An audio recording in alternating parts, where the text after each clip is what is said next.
Blog Talk Radio. Well, welcome to another episode of Working the Web to Win. I'm Carl on location, and with me in the studio is Hector the Connector Cisneros. Say hello, Hector. Hello, Hector. There you go. Today's topic is going to be running a free Facebook contest, but before we get into that, I picked up a really interesting worldwide weird topic, so I thought I'd bring that up. It's been going around the web for about a week or so. It appears that these mysterious barges with these story tall structures on them appeared simultaneously in Maine and in San Francisco Bay. All that anybody seems to know, including the mayor of San Francisco, is that Google owns these barges. And it's been going back and forth, what is it? Is it some kind of weird floating casino? Is it going to be some strange showroom? And nobody seemed to know what it was. But recently, I actually finally picked up a little episode on KPIX, which is actually the CBS affiliate in San Francisco, where they say, and this is what Google has at least claimed to them, that it's going to be some type of showroom. Bear in mind, it's an invitation-only showroom. One of the cool things that Google's going to be coming out with, and apparently, according to Google, they can reconfigure this thing at will. And it's a barge. That's pretty weird. But there's two of them. There's one in San Francisco and there's one in Maine. So they're bi-coastals, one on each coast. Having been working in the Gulf Coast of Mississippi, where they used to have the casinos on barges, that's what it looks like to me. It looks like a casino on a barge.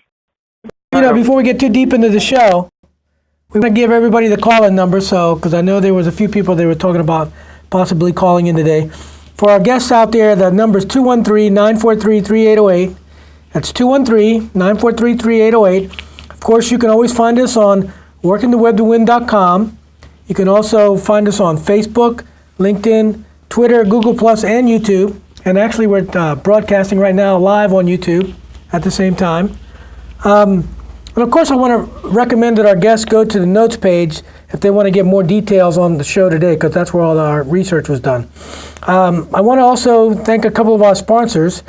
We have two sponsors for the show today, Tub King, which is also seniorbath.com, and via e-cigarettes. So just wanted to give some kudos out to them today. So let's go get into the show. What do you say? Well, one thing Facebook doesn't have? What's that? A barge. A barge? Well, they'll have one soon. Because if Google has one, they're going to be getting one. When Facebook announced on August 27th that they were going to change their rules of contests, I thought that was really a wonderful idea and a great opportunity for a lot of businesses.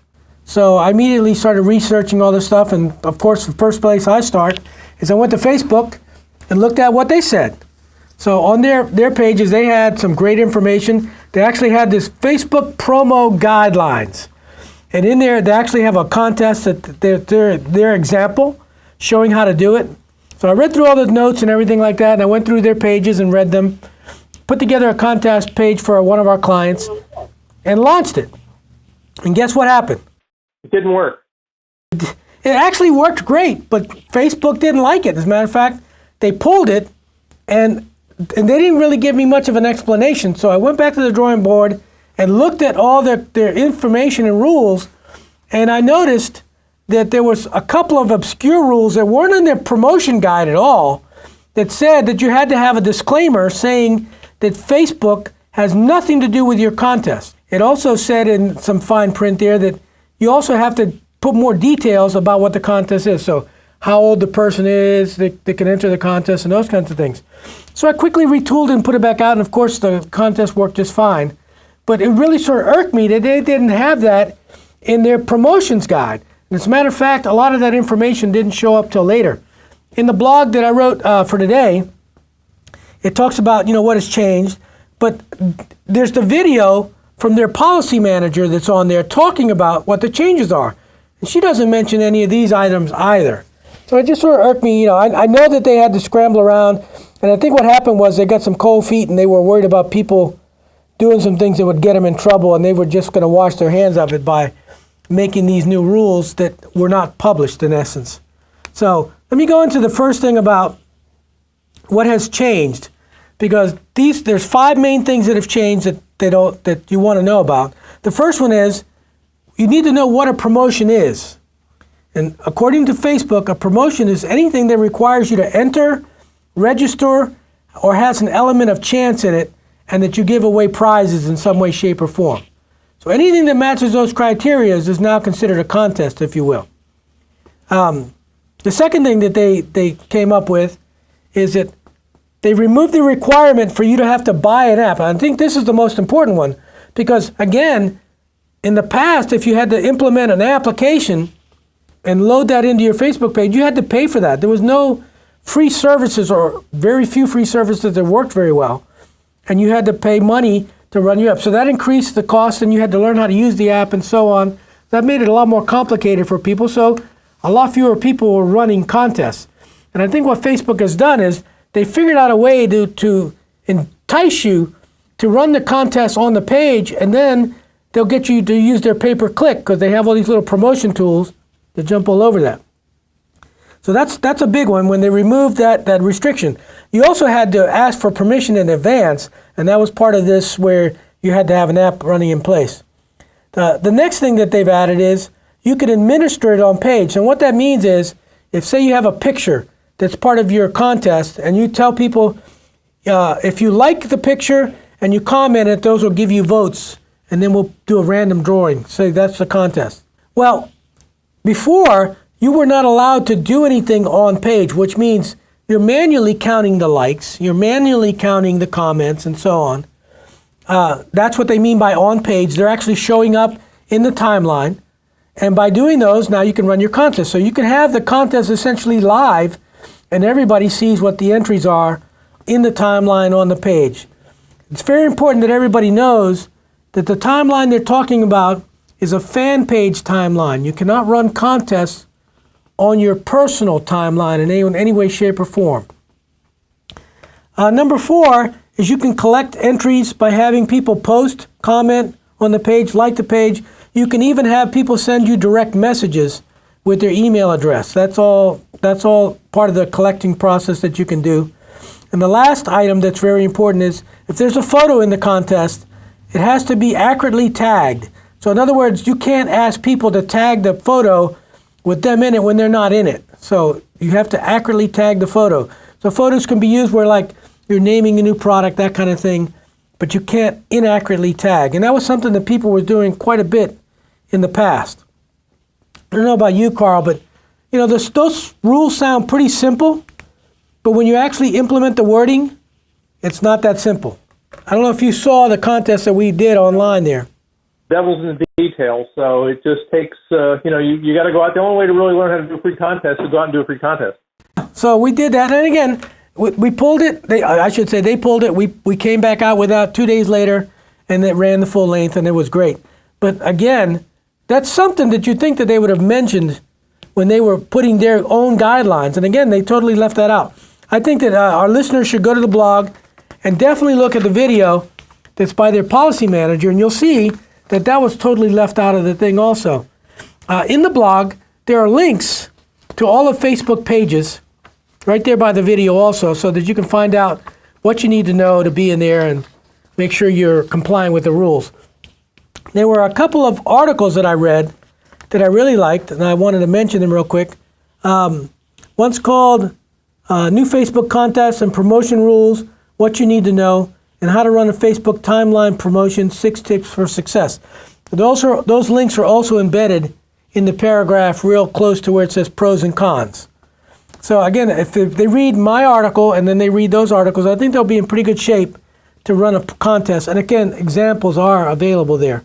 Plus, the links that I give you also take you to Facebook's example and all their actual rules, even the modified rules that they released, I want to say in October 20th or something like that, because they modified their rules after the contests are their marketing rules. So Hector, okay, now once you figure out how to run Facebook contests, let me ask you the obvious question. Why do you want to run a Facebook contest? Well, I think the obvious is to get some more engagement. So when you have your social media followers out there, what you want to do is get them involved in paying attention to you. And one of the best ways to do that is have them enter a contest. It's more than likely they're going to ask their friends to jump in the contest also. You just cannot ask them to do that in the contest directly. In other words, you can't say, hey, share this with your friends so that they'll enter the contest too, because that's strictly prohibited, and that'll get you knocked off very, very quickly. You get a real nasty gram from Facebook on that. But again, the whole purpose of it is to just get play. And what's nice about it is it doesn't cost you anything to do it, but you have to manually, keep track of the contest itself. Now, I'd like to talk about the pros and cons a little bit, because when you're doing a manual contest, and I call it a manual contest because you're counting things manually, that there's certain things you need to do. So I'm going to give you a list of pros and cons that I discovered when I was doing the contest ourselves. So the first one is, the pro is it can't get any cheaper than this. I mean, again, it's free to do it. The only thing you're going to have to spend is your time, because you have to spend your time to figure out exactly what the goal of the contest is, what are the elements you're going to use in the contest, and you're going to have the time to count, the entries and then put them in there and then do the random drawing and so on. So your time is your biggest expense, but there's no other expense. And when we were doing applications in the past, some of those things could cost you $5 an entry, $10 an entry. That could be pretty expensive when you were doing a contest with an application. So that's a big plus. The negative on it, the con is, you're going to have to be somewhat creative. You got to come up with something that people want to pay attention to. You got to give away something that people want to win. If you're just giving away, 10% off your XYZ, that ain't going to work for anybody. So again, you got to be a little bit creative, and I think that was one of the things that we did. Finding a really good picture that works, that matches your industry, your contest outcome has to match what your company's outcome is, and do that creative work, and that'll help you. The next pro, it's really relatively easy to start up, and it's relatively easy to set this thing up. Finding a picture, there's lots of pictures out there. I mean, if you got to buy one, it might cost you $25 to buy a picture if you're looking for a very specific type of picture, or you can go and shoot one yourself. It could also be a video that you put in there and ask people to do comments on. But again, it's not a hard thing to set this up. And again, if you follow the rules that are listed for Facebook, they have your best practices, things that are out there that I think are good ideas to follow. The length of a contest, is it better to make it short? Is it better to make it long? What's the ideal length? I'd say that you probably want to make this not too long, because again, if you all of a sudden get 200 or 300 entries, on-page management becomes a little bit distorted, because again, it just gets all stretched out. And you got to remember that this is on the timeline, so every time something's being entered on your Facebook page, it's getting pushed down. So if it's a long contest, you've got to go back and find it and all this other kind of stuff, and the people who are entering it have to find it. So if it's too long a time period, it makes it awkward. I would say more than 2 weeks is a good way to do it. If you're going to do one longer than 2 weeks, you probably want to consider using an application. I mean, I think that would be a better way to go. Also, if you get a lot of entries, a lot of people entering your contest, it's also probably a good idea to get an application too. The con is, if you make mistakes in your verbiage, Facebook's going to slap you down. They're going to give you the nasty notice saying that you've broken their rules in some way, shape, or form. Obviously, they could suspend you if they want. Most of the times, if you break one of their rules, and if you've been pretty good in the past, they'll only slap you down for a little while, maybe a day or something like that. But again, if you don't follow their verbiage and you put in their P's and Q's and cross the T's and dot the I's, they'll slap you down. So the examples in the article that I give you are good examples, especially the ones that I list there that are from Marketing Pros. This type of contest is really simple to manage, especially if it's short. So again, that's another pro. The con is you never know how many people are going to enter. So again, if you're thinking it's a 2-week contest and you've said on it in your post that this is a 2-week contest and we'll announce the winner on the 31st or whatever it is, and that's 2 weeks out, and all of a sudden you get 500 entries, that could be a problem. One of the nice things that I like is you can use Facebook's Insight as basic analytics. It doesn't give you everything you need to know, but it gives you some good analytics, and it tells you how this post is acting against other posts that you've done and so on. It can show you engagement, can show you whether somebody shared it or not. So that's some pretty good stuff that's built in. The bad thing is you don't have real high-end analytics knowing demographics and psychographics and those kinds of things. You would get those kinds of things from an application. And the last two that I think are important is you can ask participants to message you directly. So the reason you want to do that is you want to get their email. There's no easy way to get their email when they're just liking you or commenting a picture on your Facebook timeline page. But if you ask them to direct message you, you can ask for their email address, and that's legal in these contests. The problem is compliance. You may not get people actually giving you their email address. So that's an issue. And that was one of the issues that I saw right away. We put it in the contest asking people to send us their email address, and nobody sent us their email address. We had plenty of people enter. We had plenty of people comment, but nobody was coughing up their email address. Now, it's easy enough to communicate with them because, again, if they're on your page and they're looking at your page, they've already liked you and so on. But it's nice to get that email address. If you were using an application, you would pretty automatically capture that email address. The rules are pretty simple. There's only 5 rules, but you need to make sure you stick to those rules. And the con is, if you don't stick to the rules again, you're going to get into trouble.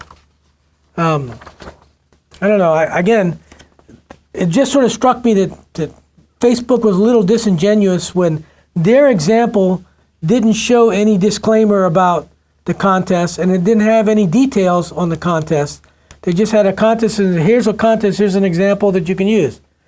And then when you actually did it exactly like they did, they slapped you down. So, again, make sure you follow the details on their Facebook page terms and their Facebook advertising page. They have that gives you some details there. So you decided to run the free for the contest, but does that mean that applications are dead? No. Applications are dead. As a matter of fact, in the blog, I talk about 14 different things that are reasons most businesses would choose to use an application. And I don't see applications going away. The more sophisticated your company, the more sophisticated your contest, the more likely you're going to be using an application. So I'll go through my list of 14 items, and you stop me anywhere you want along the way. The first one I thought was, a company most likely not to break any of Facebook's rules when they're using approved applications by Facebook, because Facebook has already vetted these companies, and those companies know that they have to follow within compliance of Facebook's application rules. So those applications automatically have the disclaimer in it and so on. So again, it's very hard to break the rules when you're using a tool that's designed to follow Facebook's rules in the first place. The second one is Facebook approves all third-party apps in advance. So you generally know you're dealing with somebody that's reputable. You get pretty good analytics. You get a lot of analytics on the psychographics, the demographics. Of course, another application benefit is that you can make it so that they enter this information. So you can gather information as part of a form that's part of the rules to enter the contest.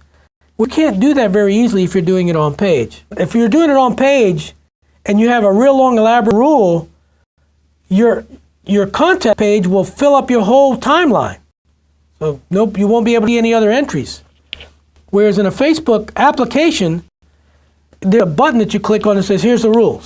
Well, I figured over time, Facebook is, since they've just come out with the new, free contest, hopefully over time they'll add some of those other little bells and whistles that'll make the contest a little bit easier for people to, use.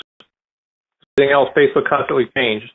One of the things they have done is they've made it so it's very easy to add pay-per-click to your contest.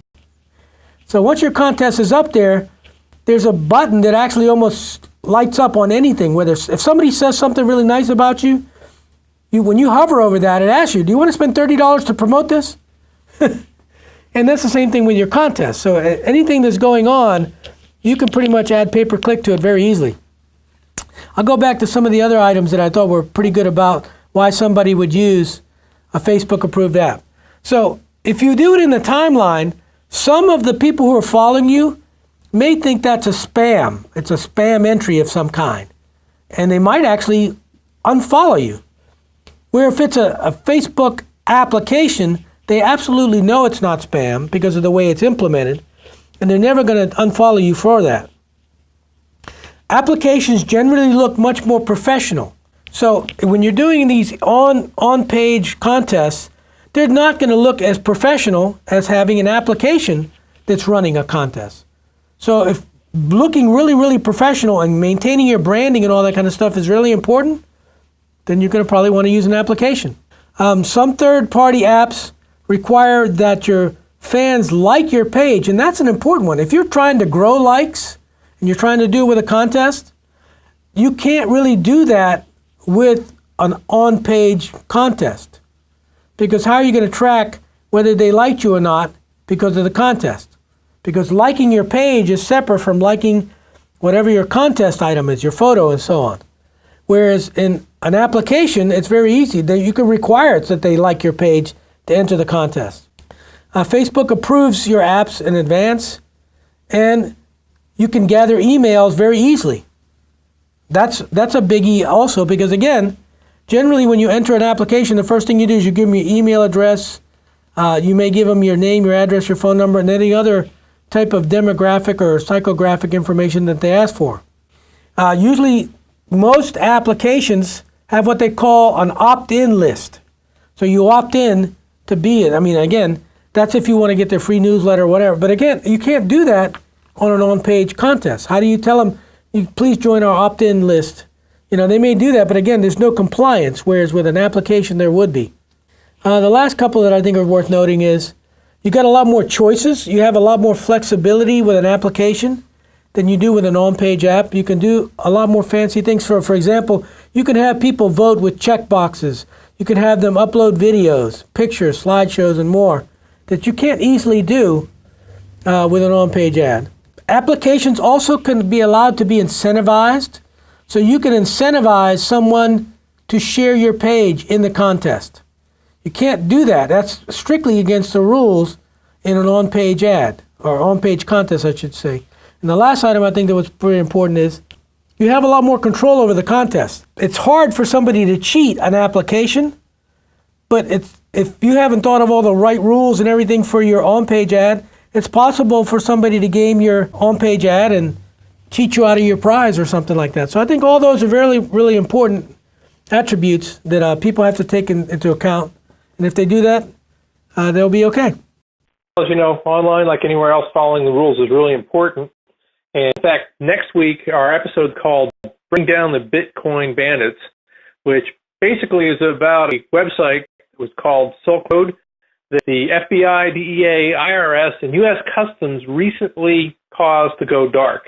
And I mean, talk about a company that was willing to break the rules. I mean, this was literally, an underworld operation that was worldwide in scope and did over $1.2 billion in sales.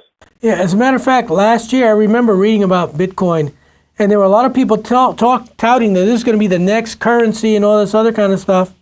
And now we find out that all kinds of governments are going after them for doing illegal stuff. So not only was the website targeted, but so was the operator of the website, a man named Ross Ulbricht.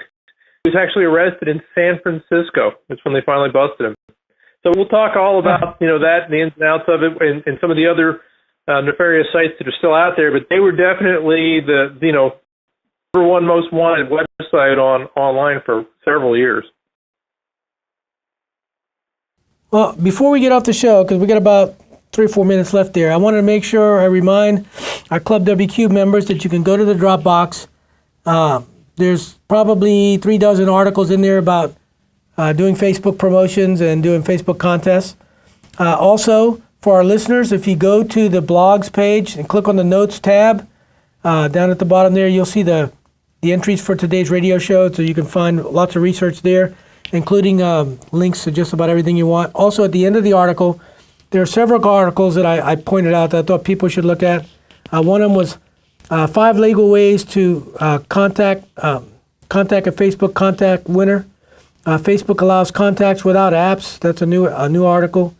Facebook updates, guidelines, 7 essential functions for viral Facebook contests, Facebook promotions, guidelines, what you need to know, and so on. So there's a whole bunch of articles there that you can get in. Again, if you're trying to do these, you want to do your research before you get in there and do that. I also wanted to remind our listeners out there that, of course, you can find us on workingthewebtowin.com, Social Slam Dunk, which is one of our new ones. It's for the social media that we do. W Squared Media Group, and of course, our blog, which is workingthewebtowin.blogspot.com. So that's about all I have for today, Carl. Well, I just want to, again, thank our sponsors, viaesigs.com and tubking.com, for helping us keep on the air. And like I said, next week we'll hit another hot topic online. And until then, keep working the web to win. I'll see you next week, guys.